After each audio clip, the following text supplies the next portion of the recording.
Oi! Hoje é a resenha do conto Luz e Sombra, de Caio Fernando Abreu, do seu livro Morangos Mofados, aqui no nosso projeto Contos do Meio-Dia.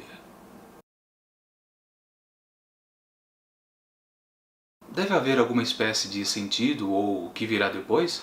São coisas assim as que penso pelas tardes, parado aqui nesta janela, em frente aos intermináveis telhados de zinco, onde às vezes pousam pombas. E dito desse jeito, você logo imagina poéticas pombinhas esvoaçantes, arrulhantes. São cinzentas as pombas. E o ruído que fazem é sinistro como é de asas de morcego. Assim começa Luz e Sombra, de Caio Fernando Abreu, que conta a história de um homem, que a gente não sabe o nome, está dentro de um apartamento e fica o tempo todo diante de uma grande janela que não se abre, de vidro. E ele fica olhando esses tais telhados de zinco que ele acabou de dizer. E, bom, eu não vou contar mais nada, porque senão estraga a experiência de quem ainda pretende ler este conto.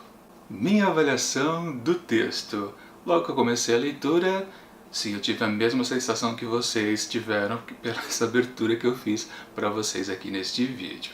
O primeiro parágrafo, sim, tinha aquele comecinho ali interessante, meio provocativo. Aí depois, o começo dessa história, sim, também é só isso que eu falei para vocês. E talvez seja a história inteira. Sim, o homem está ali dentro do apartamento, olhando por uma janela de vidro totalmente fechada e vendo lá embaixo uma infinidade de telhados de zinco. Sim, acabou o conto por aí. Não tem mais nada. Lógico, claro, sim, tem alguma coisa. Tem divagação, o típico fluxo de consciência. Pois sim, Caio Fernando Abreu também é um autor que se vale de fluxo de consciência para contar as histórias de seus personagens. Só que, aqui nesses contos de Morangos Mofados, 9 primeiros que já vimos até agora, esse acho que é o terceiro, onde temos sim, com destaque, o tal fluxo de consciência. Pois isso é mais comum em personagens que estão em primeira pessoa, o narrador em primeira pessoa, né? O próprio protagonista da história que está contando o que está acontecendo com ele.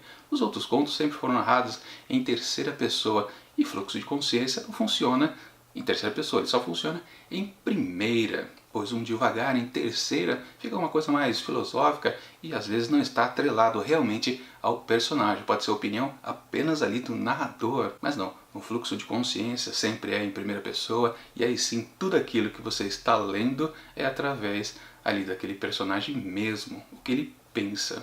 E no caso aqui, o que ele pensa? Bom, ele pensa, não dá para definir o que ele pensa, para falar a verdade, porque o texto está todo metafórico, a gente não entende direito o que ele quer realmente com os sentimentos dizer aquele mar de telhados à sua frente. Mas claro, o texto não fica só nisso, ele tem duas passagens diferentes.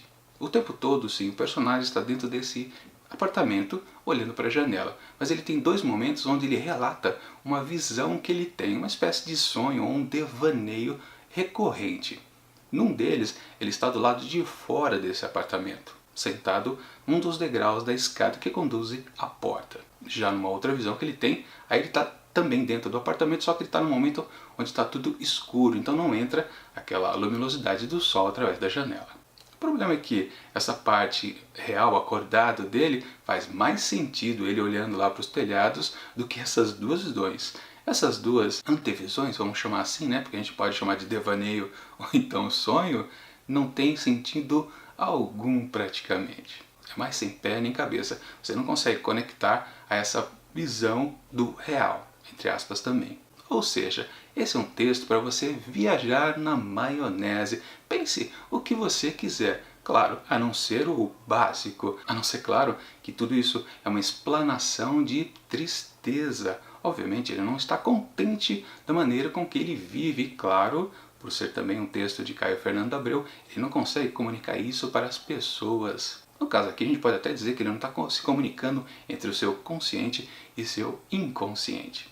E aí eu caio naquela minha crítica de sempre a esse tipo de narrativa com fluxo de consciência. Bom, se o autor não quer exatamente dizer o que ele quer contar aqui, eu posso, como leitor, entender o que eu bem quiser. E se eu achar ruim, não tem problema.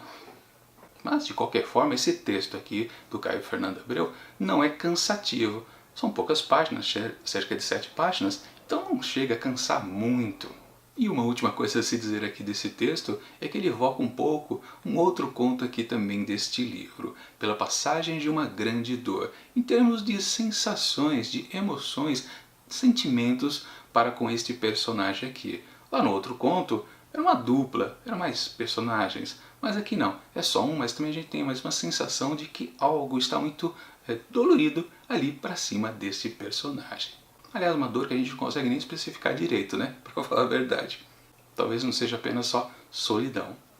Mas enfim, para Luz e Sombra de Caio Fernando Abreu, eu atribuo 3,5 asteriscos.